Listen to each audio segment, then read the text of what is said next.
There's something crazy going on with Photoshop, or at least its parent company, Adobe, right? Anybody who's been on a computer, have you been on a computer lately, has probably used an Adobe product, okay? Adobe Flash Player used to be the dominant way people could watch videos on the internet, but that's been a long time. But now that they've had the suite of products, and especially if you're a content creator or a creative person in general, you probably use an Adobe product throughout the day at some point in time in your travels. Me personally, like, okay, Photoshop, and I know a lot of people use it for their thumbnails and stuff like that, but it was a subscription-based service, and it's like, I ain't paying for, I ain't doing a recurring payment like that for some hardware, or rather some software that I'm never going to properly own. The reason why, I used to have Microsoft Office, but I got a really old version of it, and it's like, that works fine because I don't have to pay in perpetuity for something that is software. You just buy it once and it used to work, but everything's a subscription service at this point in time. But I digress. That's Photoshop. You get an entire suite, a lot of yada yada. They had a big update for 2024, and well,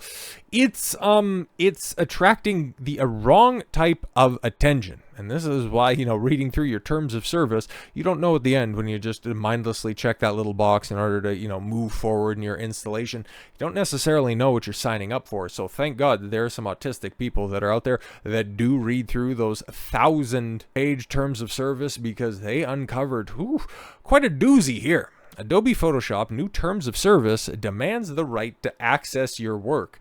Well, that's interesting. Is this kind of like, in the gaming space where you have those situations where you need to have a constantly online internet connection? Well, I got a single player game, okay? Like, hey, you're playing through the new God of War game, okay? It's like, why do I have to be online all the time? Like, this is purely single player. And it's like, no, we need to make sure that you own the game. It's like, what? Yeah, of course I bought it. It's like, why do you have to know all this stuff? Gamers gave up those rights in the name of convenience a long time ago. And same with software, the Adobe suite, the Microsoft suite, everything moving to subscription-based. You will own nothing and you will be happy. Sound familiar? And for everybody that thinks that it's just so much more convenient that you could just have an app for everything, yeah, this is the ultimate end state of this, because, yeah, you will own nothing, you will be happy, and somebody will constantly be looking over your shoulder. But it's a little bit more pernicious than that, and we're going to run through a summarization of the situation by good old Grums. Shout out to Grums. Normally talking about the gaming stuff, but I at least seen, was doing some of the best coverage in regards to this Adobe stuff, and well, gotta give the man his dues. So let's check this out. So the Adobe thing is really bad for indie game devs, bad for all game devs. It's also really bad for photographers and content creators who use Premiere to edit their videos. They can spy on your art, review it, sell it, or sublicense it to use by others. I'm sorry, what?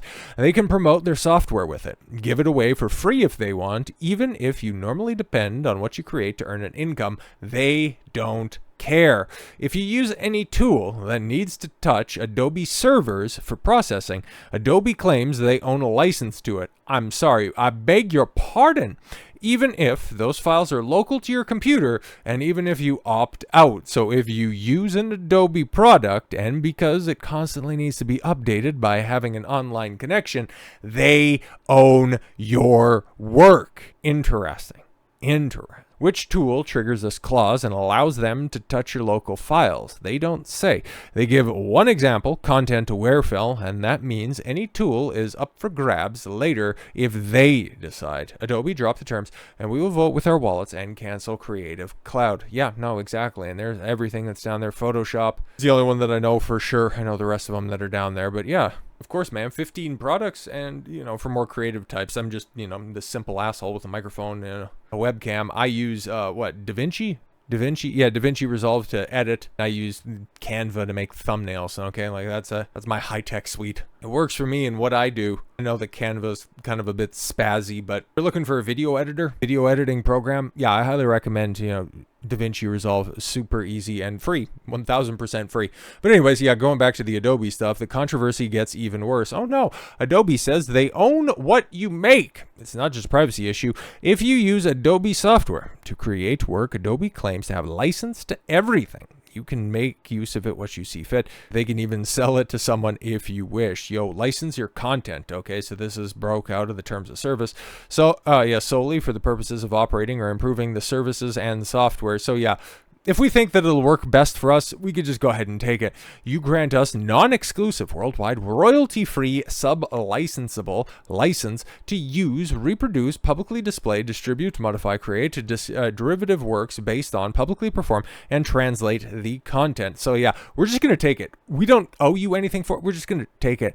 For example, we may sub-license our right to the content to our service providers or to others to other users to allow the services and softwares to operate as intended, such as enabling you to share photos with others. Wow. So we're just going to go ahead and we're just going to access your photos. Hopefully you don't mind. Separately, section 4.6 feedback below covers any feedback that you provide to us. So yeah, hey, we'll take a look at your feedback. Are we going to go ahead and do anything about that?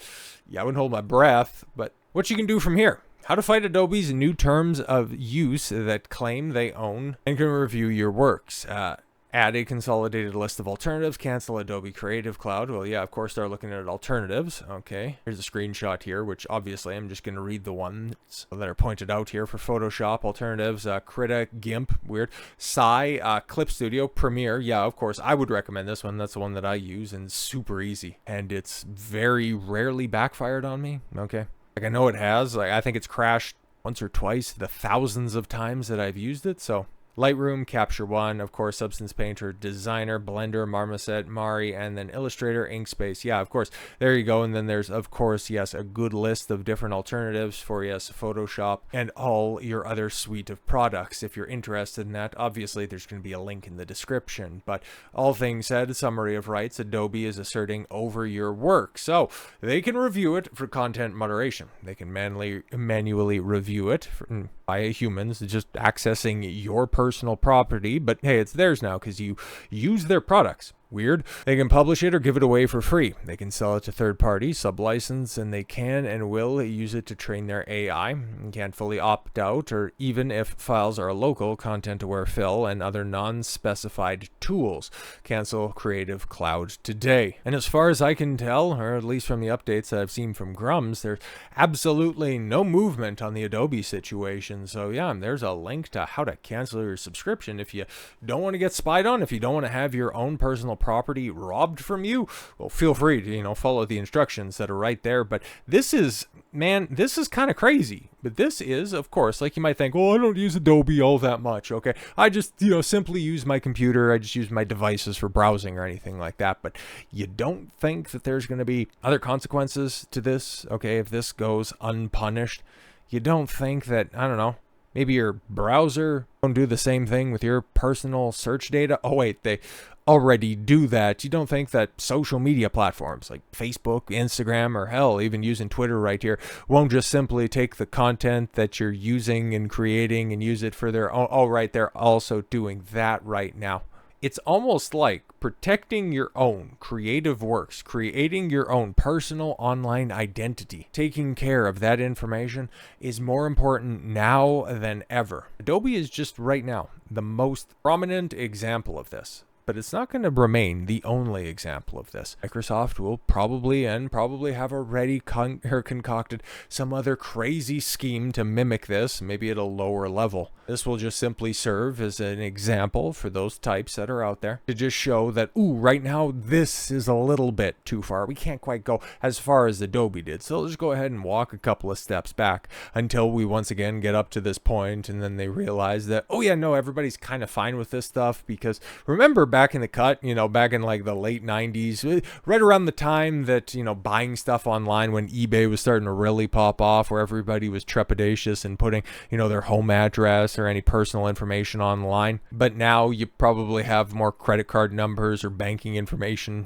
saved on sites that you don't even know or regularly use or visit. You just hope that, one day you don't wake up and you realize that you're $25,000 in debt because Vern from IT got a hold of your old expired MasterCard number that you had on a website, checked in for a $4.99 subscription. Well, I don't even know what's $4.99 for a subscription everything anymore. Everybody's raising their rates. It's ridiculous at this point in time, but that's another topic for another time. But no, minding your own personal information as we careen ever closer to this always online, constantly plugged in hellscape.